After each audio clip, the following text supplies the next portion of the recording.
Coffee पर Kurukshetra show में मेहमानों द्वारा व्यक्त की गई राय और कमेंट्स उनके निजी विचार हैं। मेहमानों की राय को इंडिया टीवी या शो के होस्ट की राय न मानी जाए। इंडिया टीवी का मकसद किसी भी व्यक्ति या वर्ग की भावना को ठेस पहुंचाना नहीं है।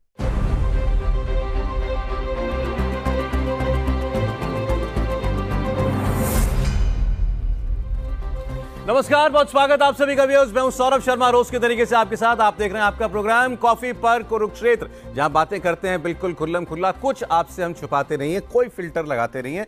अब आज की बातचीत भी, ये जो लड़ाई इस वक्त चल रही है इजराइल और लेबनान के बीच में, कहां तक जाएगी, क्योंकि इजराइल तो थमता हुआ दिख नहीं रहा। उसने अभी तक कोई ऐसा इशारा नहीं दिया कि वो सीज फायर जैसा कुछ करने वाला है या अपनी तरफ से हमले रोकने वाला है, बल्कि अब तो यहां तक कहा जा रहा है कि वो लेबनान में अपने सैनिक भी भेज सकता है। अब ये सब और इस सब के बीच ईरान क्या करेगा? ईरान, जिसको आतंकवादी नंबर 1 मानता है अमेरिका भी, इजराइल भी, और इजराइल तो ये कह रहा है सबके पीछे है ही ईरान। तो ईरान क्या खामोशी से सब कुछ होता हुआ देखता रहेगा या खुद भी इस जंग में कूदेगा? और अगर ऐसा होता है तो फिर दुनिया, जैसे हम लोग अक्सर किसी भी युद्ध के बाद एक आशंका होती है, क्या कोई वर्ल्ड वॉर जैसी स्थिति बनेगी? क्या यहां मिडिल ईस्ट में जो हो रहा है वो उस तरफ जाता हुआ दिखाई देता है? आज के बहुत खास मेहमानों से आपको मिलवा रहा हूं। कर्नल राजीव अग्रवाल साहब हमारे साथ हैं, वेस्ट एशिया एक्सपर्ट हैं। सर, बहुत स्वागत आपका। कर्नल तेज टीकू साहब हमारे साथ हैं। सर, आपका बहुत स्वागत हमारे प्रोग्राम में। और प्रदीप सिंह जी रोज की तरह हमारे साथ हैं। सर, आपका बहुत स्वागत। सर, कर क्या रहा है इजराइल, ये जानना है, और कब रुकेगा जाकर के? नहीं, इजराइल ने बहुत ही अच्छा एक तरह से पैंतरा खेला है, और 16 सितंबर से जिस तरह से हिजबुल्लाह के ऊपर वो हावी हुआ है, वो हिजबुल्लाह ने अपने ऑर्गेनाइजेशन में, ईरान ने, या जो भी उनके साथ है, उन्होंने कभी सोचा भी नहीं होगा कि इतने कम समय में इतना भारी नुकसान और हमला उनके ऊपर हो सकता है। चाहे वो 17 सितंबर को जो पेजर्स अटैक हुआ, सिर्फ हिजबुल्लाह ही नहीं, पूरी दुनिया हिल गई कि ये हुआ क्या और कैसे हुआ। बिल्कुल। और जब तक कि लोग उसके बारे में सोच रहे थे कि भाई अच्छा, इसमें विस्फोटक कैसे डाला गया, रिमोट एक्टिवेशन कैसे किया गया, अगले दिन ही आपने देखा वॉकी टॉकी के ऊपर भी विस्फोट हो गया और बहुत सारे हिजबुल्लाह कार्डर्स मारे गए।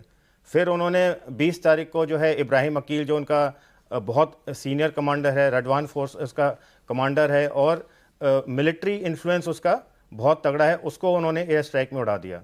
और इन सब के बीच अभी जब स्थिति का जायज़ा लिया ही जा रहा था कि क्या होगा क्या नहीं होगा, जिस समय नेतन्याहू UNGA में अपना स्पीच दे रहा था, साथ ही साथ जैसे कि सिंक्रोनाइज करके, ऑर्केस्ट्रेट करके, उसके कुछ ही मिनट बाद एयर स्ट्राइक हुआ बेरूत में, जिसमें उनका हिजबुल्लाह का कमांडर नसरुल्लाह मारा। लोग कह रहे हैं ये भी डिकॉय था एक किस्म का, कि भाई हिजबुल्लाह का गार्ड डाउन हो, कि भाई इनका तो प्राइम मिनिस्टर गया हुआ, अभी वहां बोलेगा जाकर के अमेरिका में, अभी थोड़ी हमला कर देगा ये किसी पे।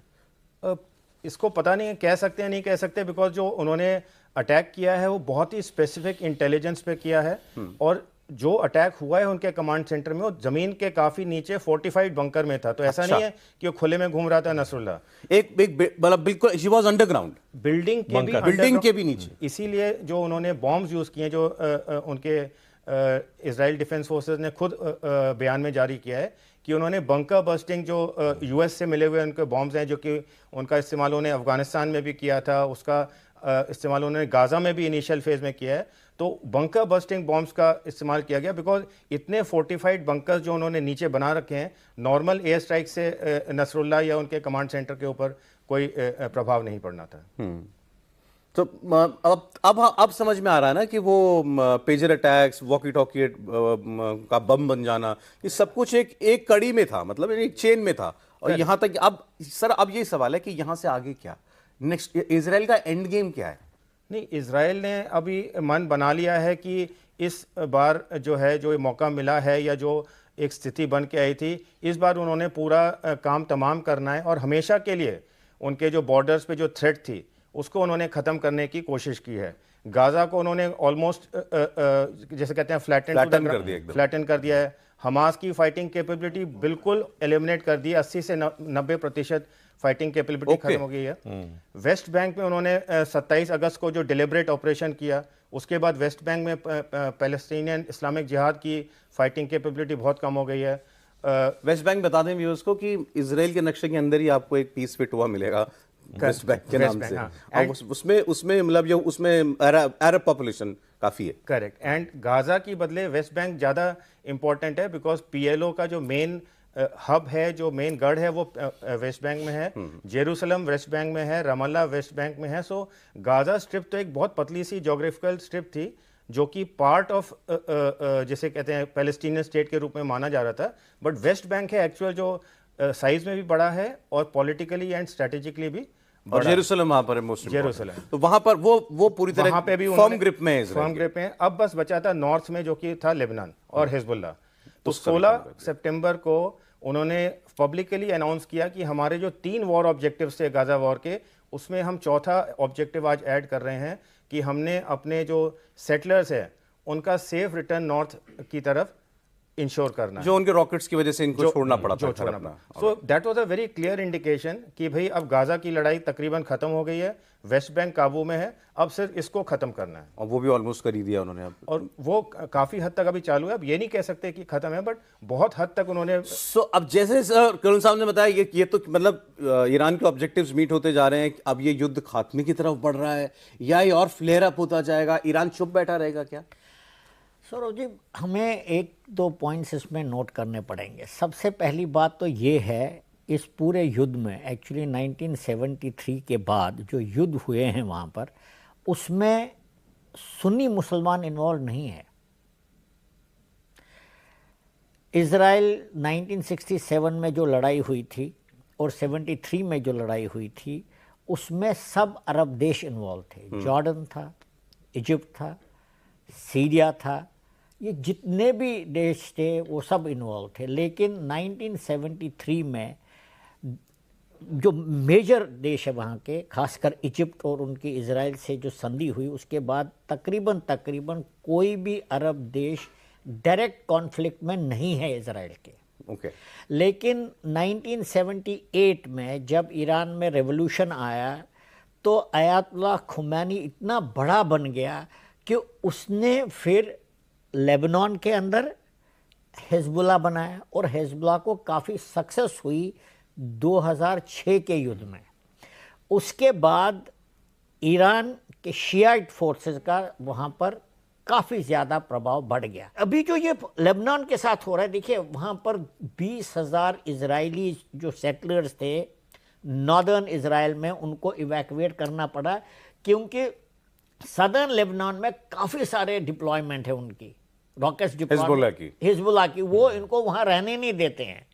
तो पहला लक्ष्य तो इनका है कि सदर्न लेबनान को उनको क्लियर ऑफ करना पड़ेगा ताकि ये 20,000 जो सेटलर्स वहाँ नॉर्दर्न इजराइल से हटे हैं उनको वो वापस डालें। इसके लिए कुछ इन्वेजन जैसा भी कुछ करना पड़ेगा, उसको लेबनान में दाखिल होना पड़ेगा, करना पड़ सकता है। लेकिन अब ये इस चीज़ पर दारोमदार है कि क्या लेबनान सदर्न भाग में जो नॉर्दर्न इजराइल के साथ टचिंग है, क्या उसमें वो अपनी क्षमता को बरकरार रखता है या नहीं रखता है। अगर इजराइल को लगता है कि हमारे ट्रूप्स वहाँ जाने के बगैर ये नहीं हो सकता, रीसेटलमेंट नहीं हो सकता, वो अपने ट्रूप्स भेजेंगे और उनकी क्षमता इतनी ज़्यादा ख़त्म करेंगे ताकि अगला थ्रेट उनके ऊपर न हो। नसरुल्लाह का मारा जाना, पेजर अटैक, आप खुद अंदाज़ा लगाइए टेक्नोलॉजी और इनोवेशन इजराइल का कितना बड़ा है। गजब। ये चीज़ ये और साथ में उनकी डिटर्मिनेशन कि हम नहीं अपने आप, क्योंकि देखिए काफ़ी आदमी तो ये बात कर रहे हैं कि 2 स्टेट सोल्यूशन होना चाहिए। हम भी बोलते हैं, भारत का भी यही स्टैंड है, एक्चुअली यूएस का भी यही स्टैंड है, यूएन भी यही कहता है। लेकिन समस्या क्या आ रही है कि टू नेशन सोल्यूशन तो तब होगा ना अगर ईरान बोलता है कि मैं इजराइल एज अ स्टेट मान्यता देता हूं उसको, या हिजबुल्लाह बोलता है। हिजबुल्लाह ने, नसरुल्लाह ने कभी नहीं बोला इजराइल स्टेट, मुंह पर भी नहीं, उसने ज़बान पर भी ये शब्द हम इनको मानते भी नहीं, बोला जिविश एंटिटी। आप देख ली, उनको जिविश एंटिटी, वो स्टेट नहीं मानते। तो मैं मानता हूं कि जब तक इजराइल को वो एक्सेप्ट नहीं करते एज अ स्टेट, तो इजराइल और हिजबुल्लाह का जंग चलता रहेगा। अरब तो सबड्यू हो गए, अब हिजबुल्लाह की बारी है, शायद उसके बाद कोई। सर, हमने तो बचपन से सुना है बस ईरान इराक की लड़ाई हुई। अच्छा, वो बहुत पहले। ईरान कभी सीधे किसी लड़ाई में गया है आज तक? और क्या इस केस में मुझे तो नहीं याद है ये ईरान इराक की जो हुई उसके अलावा किसी में 1988 में जो इराक के साथ लड़ाई खत्म हुई थी, उसके बाद ईरान किसी डायरेक्ट मिलिट्री कॉन्फ्लिक्ट में नहीं शामिल हुआ है। ना 13 अप्रैल से पहले ईरान ने कभी अपनी सॉइल से डायरेक्ट मिलिट्री अटैक किया है। एक बार उन्होंने शायद मिसाइल चलाई ना, कुछ किया। हाँ, 13 अप्रैल को जो 200 के आसपास रॉकेट और ड्रोन छोड़े थे इजराइल के ऊपर, जो पहला इनका डायरेक्ट मिलिट्री दैट्स इट। उससे पहले ना उसके बाद उसका रीजन है, जैसा कि कर्नल साहब भी बता रहे थे कि सर मैं 1 मिनट ईरान ने पिछले 3 दशकों में अपने लिए एक इतनी बढ़िया शील्ड तैयार की थी कि इजराइल को हर तरफ से उसने घेरा हुआ था।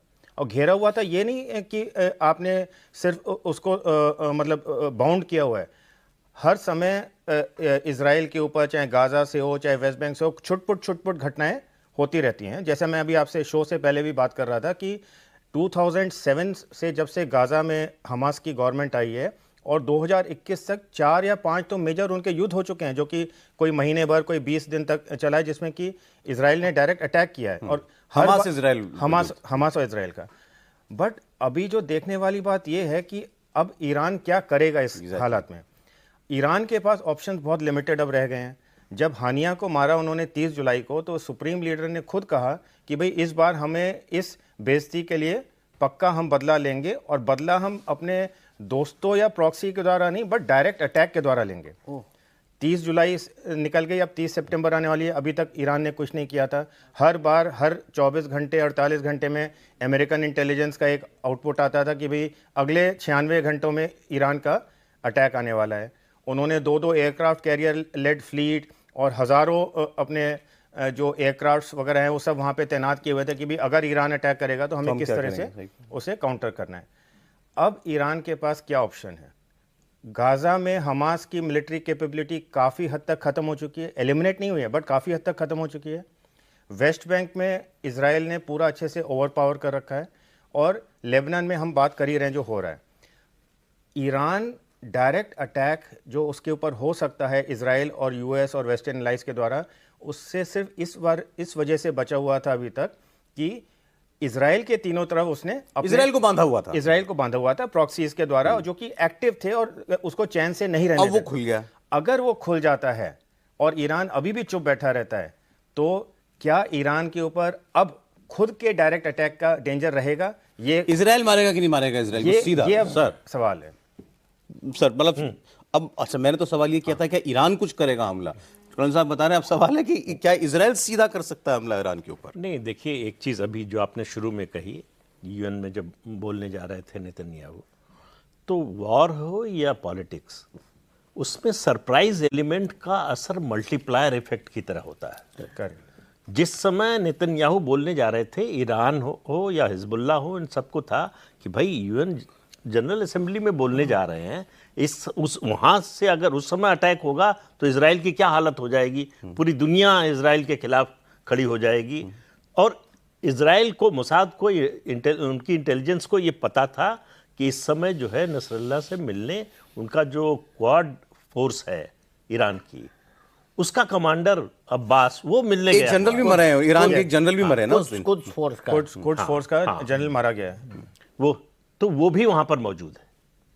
तो इसलिए अटैक किया उन्होंने, टाइमिंग उन्होंने, और इस बात की कोई परवाह नहीं की कि यूएन जनरल असेंबली में हमारे प्राइम मिनिस्टर बोल रहे हैं नहीं बोल रहे हैं। उनका जो लक्ष्य है और उनका जो इरादा है वो बिल्कुल क्लियर है। एक बात, ईरान जो कुछ कर रहा है अपने प्रॉक्सीज के जरिए कर रहा था। जैसा कर्नल साहब ने बताया कि अब प्रॉक्सीज जो है धीरे धीरे उनकी ताकत खत्म हो रही है, कुछ की खत्म हो गई, कुछ की खत्म हो रही है।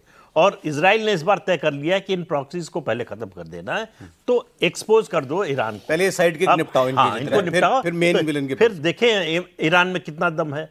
लेकिन एक चर्चा इस समय वेस्ट में यह भी हो रही है कि ये ईरान हो, हिजबुल्लाह हो या हमास हो, इनको पैसा और हथियार कहां से मिल रहा है? वो तो ईरान से मिलता है। मतलब इजराइल तो ये बोलता है ईरान, भाई ईरान पर इतने सैंक्शंस हैं, इसके बावजूद उससे तेल कौन खरीद रहा है? चीन।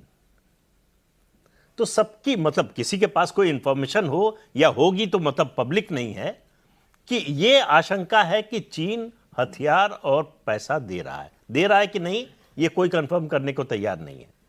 लेकिन इतने दिन अगर सरवाइव कर रहा हथियार और पैसे से, मतलब आर्थिक उसके जो स्रोत हैं, तो कोई ना कोई पीछे है।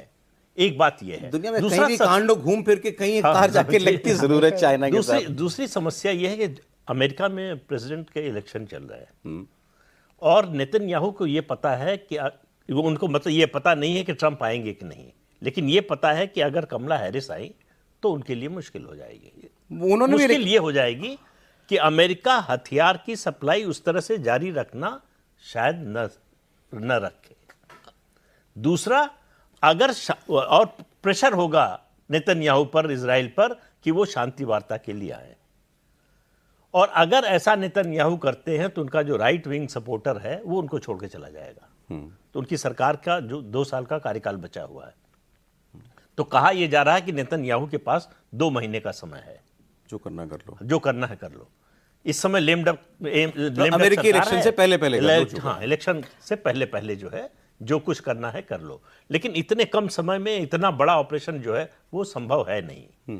सवाल यह है कि कितना कर पाएंगे आप, इसी का सवाल है। दूसरा, देखिए अयातुल्लाह खमेनी ने, जैसा कर्नल साहब ने बताया, 89 में वो जो है सुप्रीम लीडर बना और 92 में ये नसरल्ला जो है वो हिजबुल्लाह का चीफ बना।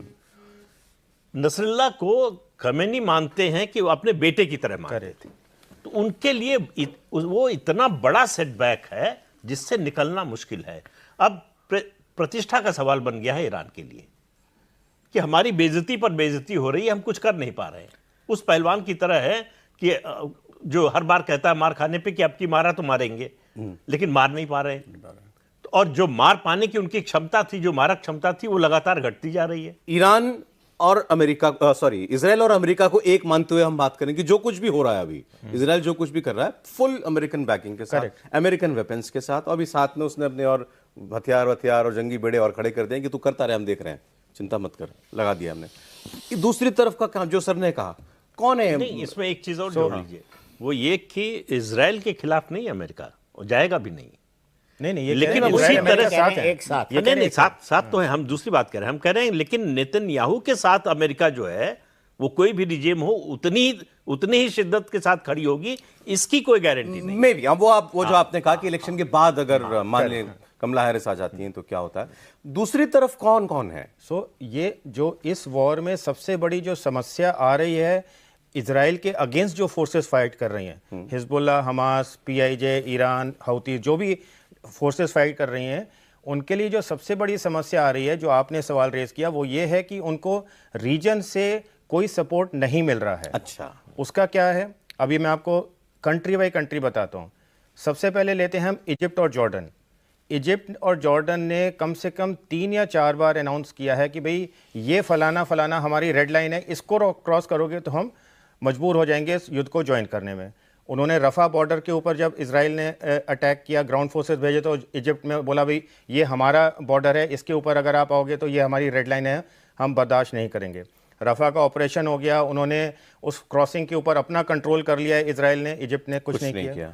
जॉर्डन ने बोला भाई अगर मेरे कंट्री के अंदर रेफ्यूजीज आए, पैलेस्टीनियन रेफ्यूजीज, या मेरी एयर स्पेस को वायलेट किया गया तो मेरे लिए रेड लाइन होगी और मुझे युद्ध में शामिल होने पे मजबूर होना पड़ेगा। क्या हुआ? रेफ्यूजीज जा रहे हैं, 2 या 4 बार उनकी एयर स्पेस वायलेशन हो चुका है, जिसके थ्रू एयरक्राफ्ट और मिसाइल्स गए हैं, कुछ नहीं हुआ।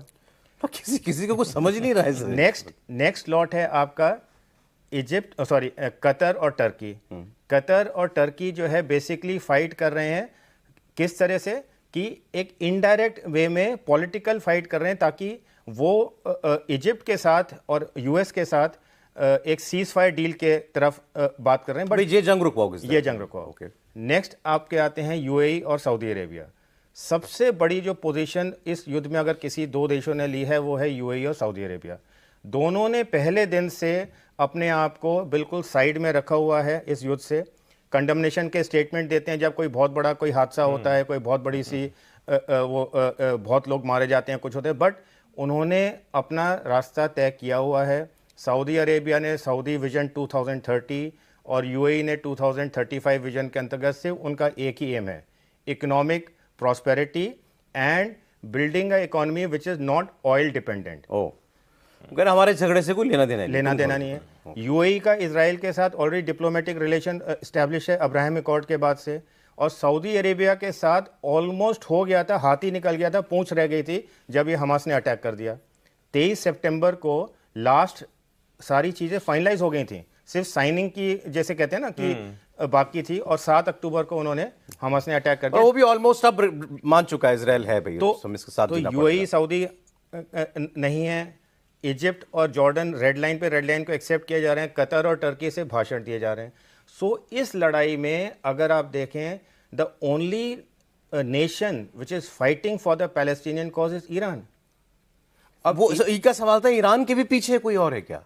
नहीं, कौन सपोर्ट कर रहा है? देखिए कौन सपोर्ट कर रहा है? वो इसके कोई जैसे सर भी कह रहे हैं कि इसके पीछे हमारे पास ना कोई तथ्य है ना कोई सबूत है, बट वेदर ईरान के पीछे कोई वन टू वन जोड़े सर। रशिया ने कंडेम किया है इसका मारा जाना, नसरुल्लाह का मारा जाना है, वो कंडेम किया है रशिया ने। रशिया के पीछे खड़ा है चाइना। एक फैक्टर पे और ध्यान देना चाहिए, सऊदी अरब ने जो है वो पॉलिटिकल इस्लाम से तौबा करने का फैसला कर लिया है, और ये लड़ाई पॉलिटिकल इस्लाम की है। सौरभ जी, ये जो पॉइंट इन्होंने रेज किया, ये एक्चुअली इसका इतना ओवरवेलमिंग इन्फ्लुएंस है मिडिल ईस्ट के ऊपर, और इसके विषय में कोई बात नहीं करता। चाइना?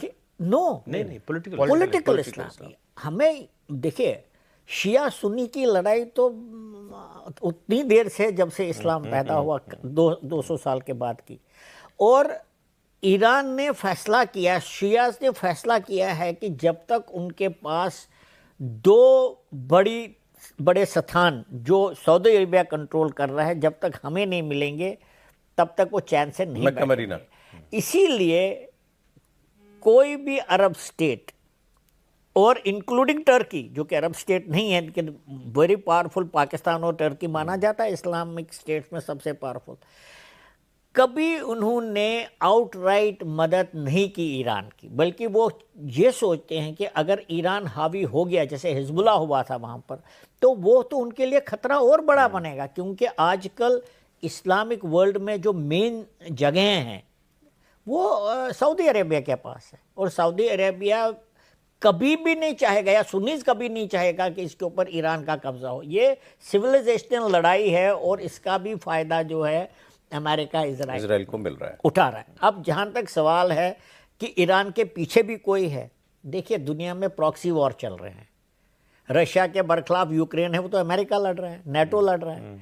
ईरान अगर इनके साथ लड़ाई लड़ रहा है, अमेरिका के साथ, इजराइल के साथ लड़ रहा है, तो उसमें चाइना और रशिया डेफिनेटली इन्वॉल्व हैं, क्योंकि लड़ाई तो दोनों की है, उसको यूज़ कर रहे हैं।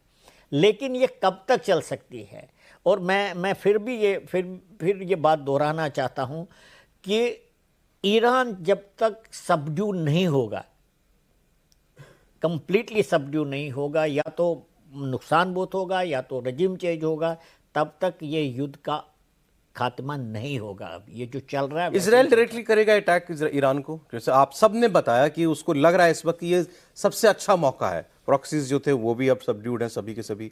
क्या जो रिजीम चेंज के लिए, या इवन जिस तरीके का डायरेक्ट हमला नसरुल्लाह पर हुआ, क्या आयतुल्लाह खुमैनी पर कर सकता है? नहीं, ज़्यादा अच्छा है इजराइल के लिए कि जो दांत हैं, जो हमला करते हैं, शेर के दांत तोड़ दीजिए, शेर पर कब्जा कर लेंगे। तो इजराइल के जो प्रॉक्सीज हैं उनको आप न्यूट्रलाइज कर दीजिए, तो ईरान फिर अटैक करेगा, इसकी संभावना से इनकार नहीं कर सकते, लेकिन बहुत कम हो जाती है। मैं तो उल्टा पूछा हूं सर, क्या इजराइल सीधा अटैक करेगा ईरान पे? तो उसको जरूरत नहीं पड़ेगी, मुझे लगता है। मैं सर से सहमत हूं। सबसे पहले तो हमें ये देखना है कि इजराइल ग्राउंड इन्वेजन लेबनान पे करेगा नहीं करेगा।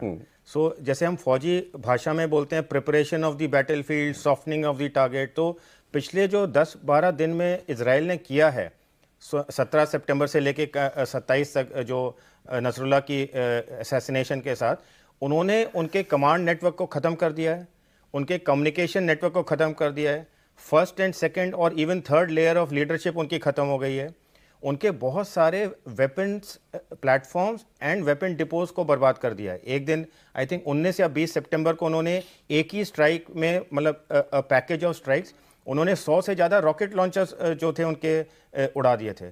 सो इस समय अगर कोई टैक्टिकल सिचुएशन इजराइल सोच सकता था जो कि उसके फेवर में हो सकती है, इससे ज़्यादा तो फेवर में नहीं हो सकती। ठीक है। सो जैसा प्रदीप सर कह रहे हैं, इस समय इजराइल को जो दांत हैं वो दांत तोड़ने का इससे बढ़िया मौका नहीं है।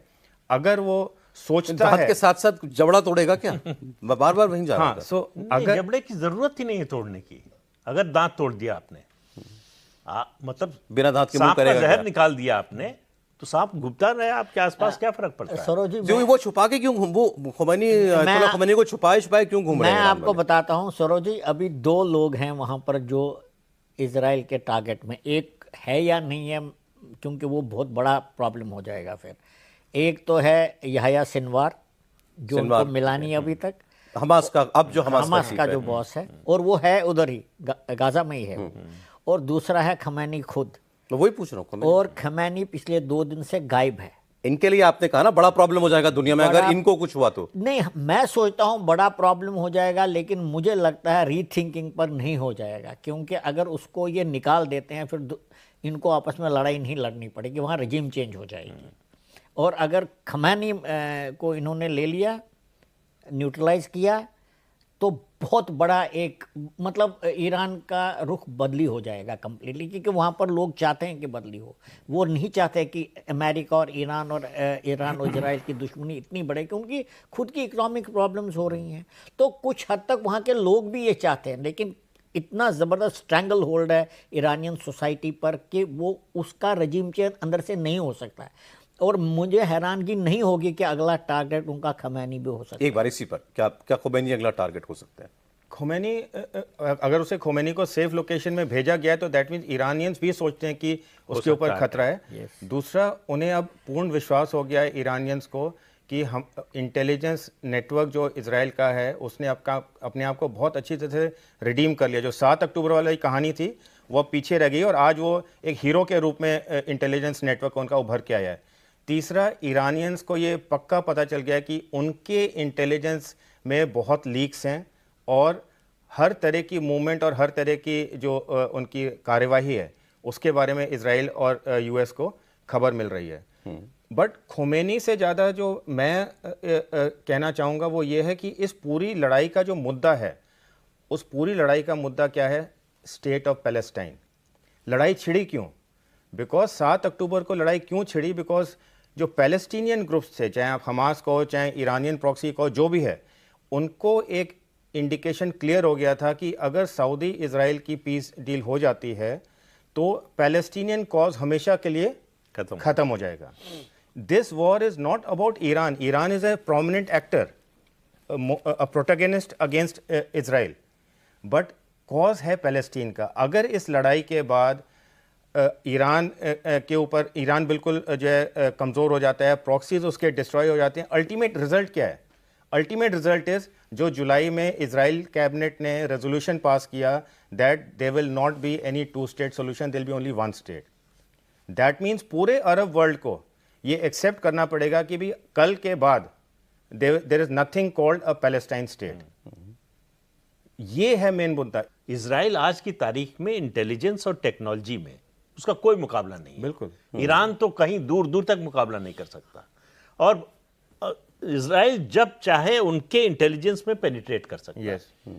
ये उनको पता चले। उनके घर में घुस के उनके साइंटिस्ट को मार दिया, हानियों को मार दिया, नसरुल्लाह को मार दिया। तो उनको मालूम है कि ये अगर जो लोग बचे हुए हैं वो इसलिए कि अभी तक ईरान ने उनको मारने का फैसला नहीं किया है, अरे सॉरी इजराइल ने।